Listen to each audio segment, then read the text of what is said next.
And Mizzou fans, welcome in here on a Sunday. Gabe DeArmond, PowerMizzou.com. It is Border War week. I don't think our guest today is going to be allowed to call it that. I can call it that. Missouri, Kansas coming up on Saturday afternoon. And so what we're going to do all week long is give you guys a little look back from some people who have been involved with this thing for quite a while. We're going to talk a lot of 2007, but just kind of general Mizzou, Kansas, the rivalry coming back, all of that are all of our guests this week actually have changed jobs since the 2007 Missouri, Kansas game, but one of them still going to be involved in MUKU next weekend. Dave Matter, now the Associate Athletic Director for Strategic Communications. It's a very official sounding title, Dave. It is. It's actually changed a little bit too since I came to Mizzou. So I like where it is right now. It's a good title. Yeah. I'm trying to add some words to my title, make it sound a little more impressive than it is. But so what we're doing all week for you guys that are going to watch this, we're just kind of going back, and the focus is going to be on 2007 because it's the biggest game that's ever been played in this thing. But Dave, I'm just curious, man, around the offices, around the hallways, what's the excitement level, tension level for this thing coming back? Yeah, it's a good question. There's been a buzz for sure. And before we start, I have to disclose I am in my teenage son's bedroom. That's the LED lights. I don't have those in my office or a normal. This used to be my home office when I worked from home, but he converted into a teenage boy's bedroom. So excuse for the lights there. No, there's been a real buzz, and I think what's been cool about it is our administration, our staff right now is kind of a mix of people who have been at Mizzou for a long time or spent a lot of time at Mizzou, and that would include Laird Veach, our AD. He obviously knows the history and the rivalry from his previous time at Mizzou, and just his time at, he grew up in the state of Kansas, went to Kansas State, so he doesn't like Kansas either, long before he even got to Mizzou. And then like an Eric Morrison, who spent a long time at Mizzou, a long time in Columbia, he knows the history and the rivalry. Got myself, who I've only been in this position for 2 years now, but obviously I've been around, the program and the rivalry and all that in the history part. And then we've got a lot of new people, like my boss, our senior associate AD for PR, Michael Schroeder, who's been here for a year now, but he came from Memphis and he wasn't really exposed to the rivalry all that much. Josh Moore, same background. He's our in charge of marketing, our assistant AD for marketing, and he does all the music and the videos and all of that during game day. So those folks have been really excited for the lead up to this game because they've heard so much from the other folks. And I think, too, part of this is we don't really have that natural rival in the SEC yet. I mean, we can say it's Arkansas. The league can say it's Arkansas. I don't think Arkansas agrees with that. And when the two schools don't necessarily agree, it's not really a true rivalry, at least not like what Alabama and Auburn has, or Georgia and Florida, or Ole Miss and Mississippi State. So I think folks have really been yearning for something like this. It's not something that's going to be on the schedule every year, but it is for this year, next at least. I know Coach Drinkwitz has really leaned into it. He's been teaching the players about it all summer long. They have like a series every Friday where he goes over it. He has different speakers come in. I wrote some stuff that I gave to him that they shared with the team. I know Andy Hill came in one week to talk to the team about the rivalry. So he's really invested in it. Our department really is. And we saved a few things that we didn't put out there on Thursday in the opener to use this week against Kansas. So it's really exciting. Can't show the whole playbook against Central Arkansas. That's right. For sure. That goes all around. Yeah. So you would have covered the 2007 game. You were still at the Tribune, but I'm curious, like before that, because you were the football writer there. Yeah. You didn't really cover basketball. Like for me growing up, MUKU was like, yeah, it was a thing in football, but it was really a thing in basketball. Like, I don't know what, you grew up in St. Louis, and I don't know if the MUKU thing is just everywhere, or if it, like for me, I was right in the middle of it. I knew people at those schools, and so it was a bigger deal. Like when you got to Mizzou initially, was that something you kind of understood already? A little bit. I was a freshman in 1996, so right there in the peak Corby Jones, Brock Olivo years, and yeah, I wasn't really exposed to the rivalry in terms of football as a kid growing up in St. Louis because it wasn't that big of a deal. And not that the rivalry didn't matter, but it was generally the last game of the year. A lot of times it was 4-8 against 3-9. Maybe one team was 6-5 or 6-4 going to a lower tier bowl game. So I think the where it was on the schedule and where those two programs were historically in that era kind of diluted it from the football side of things. So I didn't grow up on the Mizzou Kansas football rivalry. When I got here in '96, that was a losing season under Larry Smith, but beat Kansas in the finale. And I specifically remember like, oh, this is kind of cool. Like Kansas was probably a step ahead of Missouri at that point program wise. And that was I remember I've talked to Brock about this. Like that was kind of a message that was sent maybe internally more than externally. Like, hey, Mizzou can play now, and there's something building here. Unfortunately, it was the end of the year. There was no other game to play. But then we saw 97, 98, that momentum, kind of picked up and certainly did when Coach Smith led them to some bowl games. And I think beating Kansas in '96 was an important start to that. Yeah, and 2 years later, Devin West ran for 832 yards against Kansas, I think, is the unofficial number. So, all right, we're talking 2007. I've already talked to Coach Pinkel and to Lorenzo Williams. We got some other guys later this week. But, I just kind of wanted to start off the week to giving people an idea for, what it was like just leading up to and being in the stadium that day. When during that season did you kind of start thinking, hang on, man, this team has something? Because, I just look back at the schedule, and the Illinois game was close, and they beat Ole Miss, but Ole Miss was not great.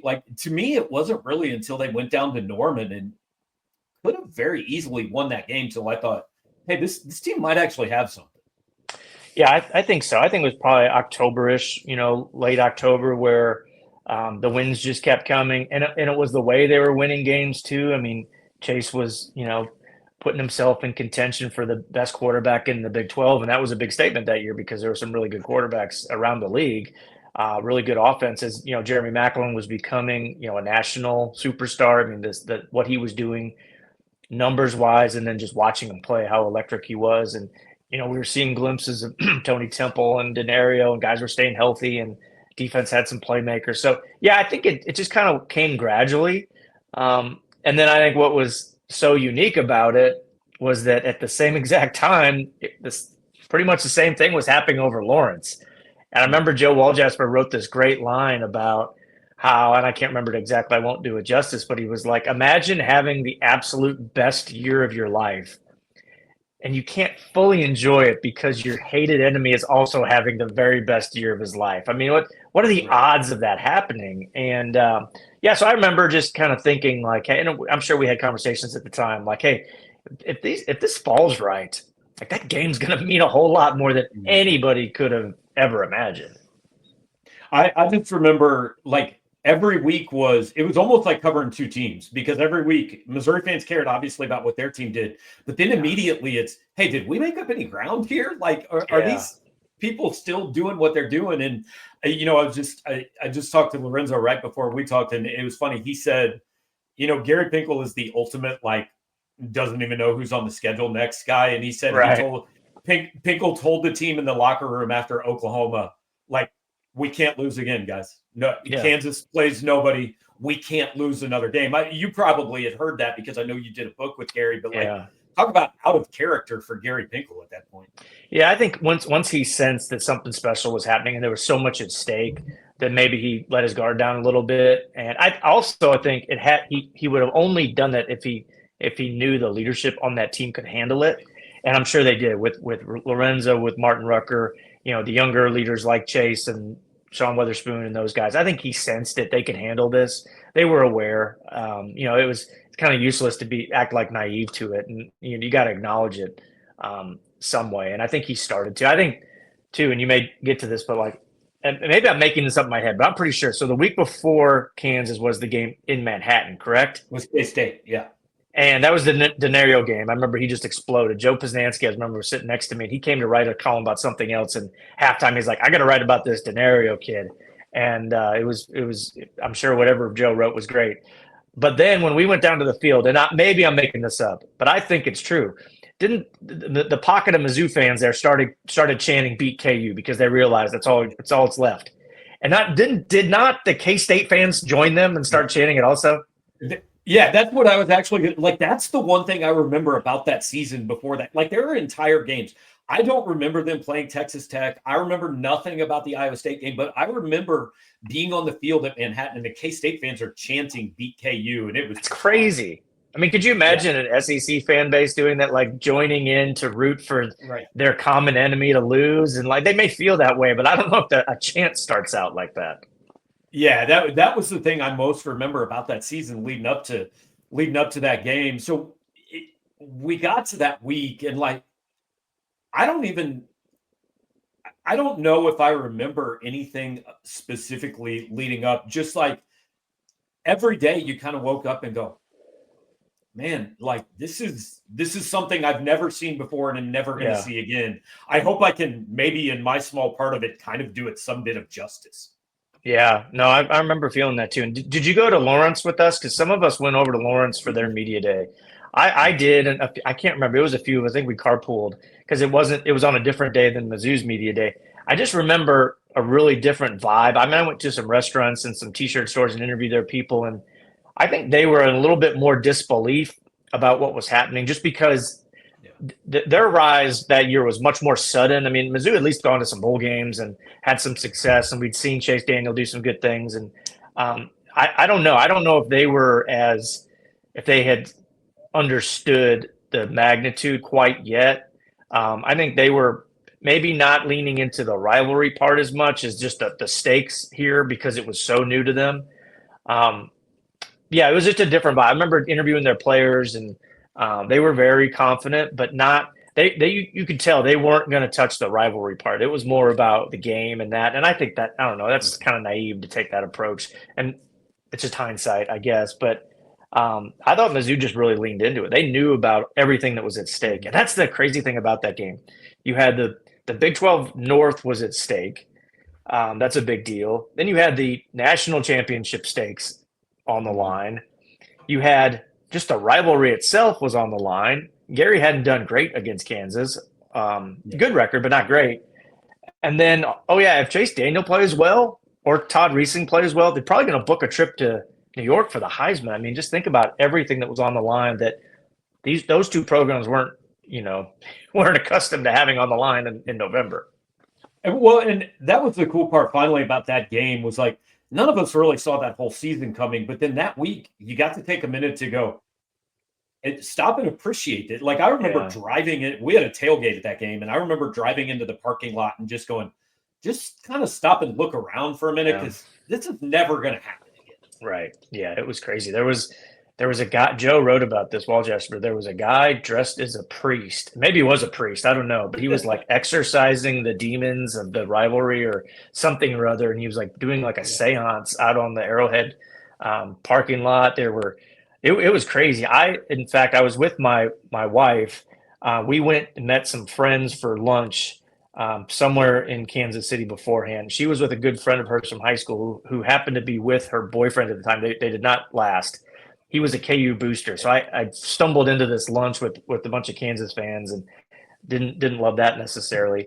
And then got stuck in awful traffic on 70 to get into the stadium. I don't think fans were necessarily accustomed to that because it was the first time at Arrowhead too for the series. So everything was new. Right. It just so happened that that's the historic back season. Then, it's not like Arrowhead was getting big crowds even on Sundays. So yeah, that's a good point. So it was wild. It was. I remember just Gary telling stories about him. I'm sure he did with fans. KU fans seeing the team roll in, and I'm sure if you talk to Kansas people, they saw the same thing from Mizzou fans. Man, what a perfect storm of everything to come together like that. And I don't know. It was bad weather. It was like. I think it was like sleeting or rain or just something. It cleared up for the game. It wasn't as bad as the following year. But man, it was something special. It was like a pinch me moment. Like even if you're not rooting for either team, and back, we weren't, but it was like, is this real? I just remember thinking that. Yeah. I always kind of, I've said like most days, like any other job, you say I have to work. And that was one of the days you say I get to work. Yeah. Oh yeah, no doubt. I was, and you said you want to do it justice.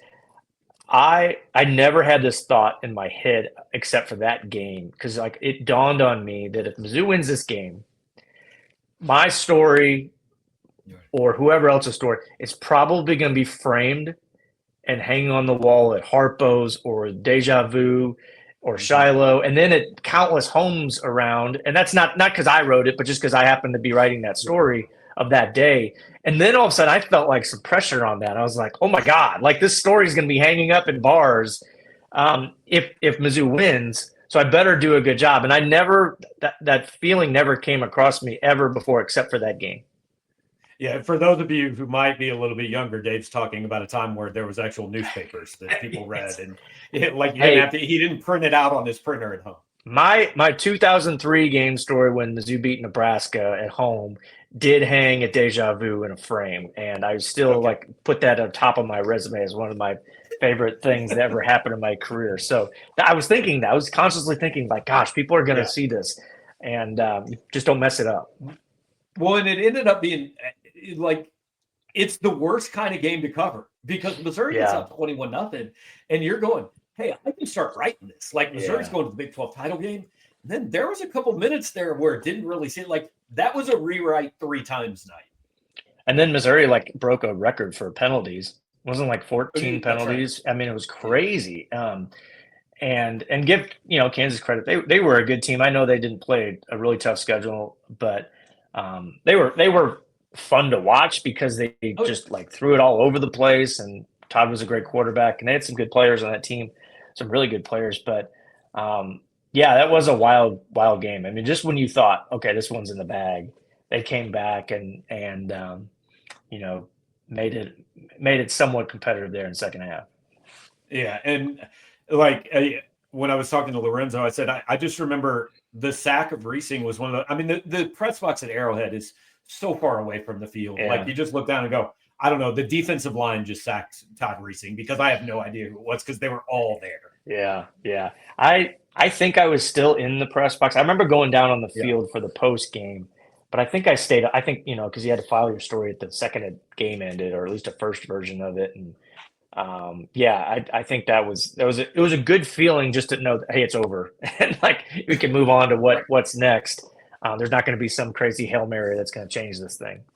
Yeah, and it's like that was the hit the button, hope the Wi-Fi works, and then try to get down to the field. I remember the only thing I remember from after that game is Rucker carrying the huge drum around on Arrowhead Stadium and just like high-fiving every fan in sight. We oddly enough, just the other day, Eric Morrison and I were talking about that scene because the schools are trying to decide what to do for this week. There is the drum still, and there still is a trophy, and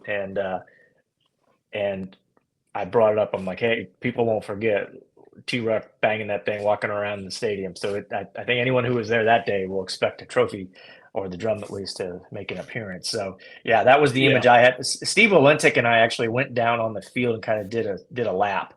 And I remember seeing these Mizzou coaches like in tears. Like you would have thought Mizzou won the national championship. And I think part of it was just like they hadn't experienced something like that before. There was a lot of pressure, and not like negative pressure, but they were all around for 2004 when they weren't sure if they were still going to be there. And then just 3 years later to be on top of the mountaintop. And then it sunk into everyone like, hey, no matter what happens, in 2 days, Mizzou will be the number 1 team in the nation in the polls. Like, you cannot take that away, no matter if it lasts a week or the rest of the season. I think that was starting to sink in. And what's really hit me, kind of talking to some other guys and looking back at this, Pinkel said, like, he told the team afterwards, he said, they may play games that are as big as this year, but they'll never play one that's any bigger. Like, and even again, in no way have we ever put ourselves in our positions as like part of the team or anything like that. But just to have been a part of that and be at the stadium for something that no matter how long they do this, I don't know that that's toppable as the biggest game in the history of this program until if there's a time they actually play for a national title. Right. No, I think you're right. Just because of like all the stakes involved. Do you remember before kickoff, all the Mizzou grads in the press box took a photo together, and for you and me and probably your dad. We thought it was kind of weird because, like, oh, I don't know, come on.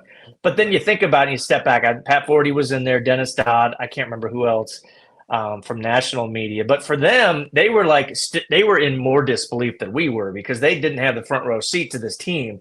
They were just like, and granted, Mizzou was probably much worse at football when they were in college, Right. and they never could have imagined being in that moment, much less covering it. So I don't know where that photo ended up. There were some Do other you know people in there. anybody that still actually has it? I don't. I'm sure Bill Coach was in that picture. Vahe was there probably, and he at least went to grad school at Mizzou.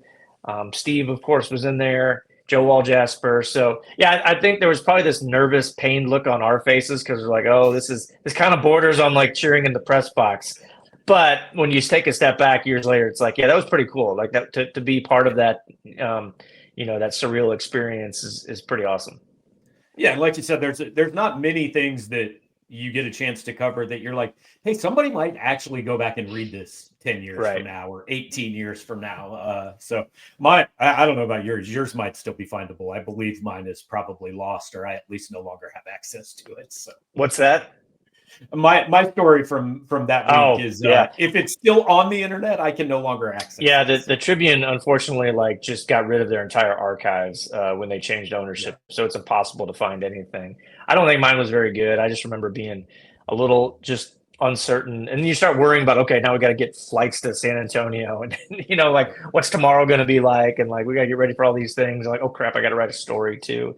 I think I wrote something about Chase kind of at the center of it because this vaulted him into the national spotlight more than ever, and he remember him down on this. They rushed him. I remember Chad Muller had to rush him across the field. I almost got like ran over by them to get him on set with Chris Fowler and Lee Corso to do like the post game hit. And the crowd was chanting Chase for Heisman or something like that. And again, another like pinch me moment. Like, is this really happening? Yeah. I think that was probably my whole story was like, I don't know how to put this into perspective. Like, this is ridiculous that this, and even more ridiculous that it was Kansas on the other side. That was what made it so perfect, was like, it wasn't one team that came out of it kind of out of nowhere. It was both of them. Yeah. And for you to have your very best day, and I'm speaking at large as the program and the fan base, and also coincides with your hated rival's worst day. I mean, in sports, there is no better feeling. Like, it is. And it'd been the same if it were the other way around. If Kansas had won, had it been Oklahoma or Oklahoma State or Iowa State, sure, the stakes still get to play in the SEC or the Big 12 championship game and maybe play for a national championship, but it wouldn't have been as sweet for Mizzou and Mizzou fans. Like maybe we look at it differently if they had beaten Oklahoma the next week in San Antonio, but I think because they didn't, that's the one that. I don't know. I hope I don't do this 20 more years, but if I do, I'll still probably look back at that one as the best thing I ever got to cover. I think we would, because think about think about Major League Baseball. There's sometimes teams that win the World Series, their epic signature moment is not in the World Series. Like when the Red Sox came back against the Yankees that year, or like when Ozzie Smith hit the home run against the Dodgers. Like, he went on, and then the Royals, cheated to win the World Series in '85. But joking, I had to throw that in. No, but like that's sometimes the biggest moments, the signature moments you remember the most, aren't necessarily at the finish line. It's a good point. Yeah, the best baseball game I ever went to was a wild card game, and the best football game I ever went to was the week before they lost the AFC title game to the Bengals. So it's a good point. But yeah, it's been fun to relive. I'm sure. Like me, you guys have a little busier week than normal coming up. Yeah, and it's that's busy is good this time of year. We're just able to announce today SEC Nation was coming. We've known for weeks that we were in the mix. Well, Feinbaum kind of spilled the beans. Yeah, he did a little bit. But you know what? We've been in the mix before, thinking it was going to happen, and then at the last minute they call an audible. So good thing they didn't today. That'll be fun. A lot happening at the stadium. All on Saturday, obviously, and Kansas coming here, and I don't know what the future holds for this series. I really don't. We know what's on the books. We'll go there next year, and I hope both schools selfishly can find a way to make this happen. Maybe not every year, because that's really hard to do with schedules, but every once in a while. It's harder in football to schedule games like this than it is in basketball. But we're going to get a taste of this on Saturday. I'm excited for the people that haven't been part of it. And that goes for all the players too. I mean, they've never experienced anything like this. I was talking to Bo Prabula after the game on Saturday before he went in to talk to you guys in the media. I was like, hey, you're probably going to get asked about now getting to play Kansas. He's like, oh, don't worry, I won't send any bulletin board material. I go, no, I'm not talking about that. I'm like, you can be excited though. Like, I know some coaches are like, oh, treat every game like they're exactly the same. Like, you don't have to do that. Like it's no more important than any other game, but you can be excited to play in this one, even though you never have. And this is going to be quite an experience for those guys. Yeah, and I like that these couple or however many are on campus, but 2007 to kind of wrap it up, man. Like perfect. I don't want this game in Arrowhead all the time, but what a perfect storm that was the first one at Arrowhead.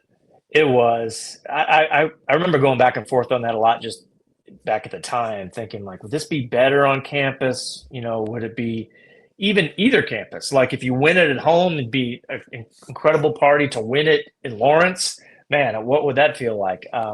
But it did. It added something to the uniqueness about it to have it be at Arrowhead. I don't think as many Kansas fans showed up as the late Lou Perkins predicted. 70-30, I believe was. Yeah, I don't remember it being that way. But rest in peace, Lou Perkins. But that was that was quite a scene. And like you said, like if we never get to witness that again, either covering Mizzou, working on the inside, or whatever, like I think we experienced something pretty special. For sure, man. Hey, I know you got a ton of stuff to do. Appreciate you taking a minute, and we'll let you run to work or baseball practice or whatever it is. Hey, I was going to do this for this podcast. I went and pulled it out. I can't squeeze into it because these things are so small. But I have a game-worn pig brown jersey that I thought would be great to wear. Amazing. That is Cornelius Brown right there. There is some game blood on here at some point. Obviously, he didn't play in the Kansas game, but I thought it would be perfect to wear in this. And then I tried squeezing it on. I'm like, nope, not happening. So it was the thought that counts. So how did he get it on over pads? I don't know. I think I don't know because I'm not that big of a guy, but it was very tight. So however he did it worked for him. That's awesome. All right. Well, give Pig the link to our voicemail. Have him call into the postgame show. I wish I had his number. I don't think I do. All right. He is not hitting. I can tell you, Pig Brown is not hitting Big Mo this weekend. We'll learn who that is soon. Yeah, if you want to break that news here, I won't. But it's I will say it's somebody who knows this rivalry pretty well, though. So just put it that way. Good deal. All right, Dave. All right. Appreciate you, man. Thanks a lot. See ya. All right. Dave Matter, at the time, Columbia Daily Tribune, now obviously over at Mizzou in the athletic department. So he's kicking off our look back at this the history of this rivalry, 2007. Lorenzo Williams tomorrow, Garrett Pinkel on Friday, a lot of people in between. So hope you guys enjoy this. Look, just a chance to, there's not a lot of people who have been around, were around for 2007 and some before those, that one and some after that one, and they're going to be there on Saturday. So wanted to talk to some people that were there in the game that I think, again, like in the history of this rivalry, I don't know how you ever look at another one that matched that one. So all week long, I'm going to do one of these every single day, today through Friday. And then obviously Saturday game day, we're going to have post-game coverage and the live show from the press box and all that. So super busy week this week on the channel. Like and comment, share, subscribe, do all of those things. Join us over at powermizzou.com for the next about 2.5 days. You can get 75% off the first year of an annual subscription. So appreciate you guys checking in here on Sunday afternoon. And we will be back tomorrow with PM in the AM. And then again, tomorrow midday, Lorenzo Williams and his remembrances of MUKU. Thanks for watching, guys.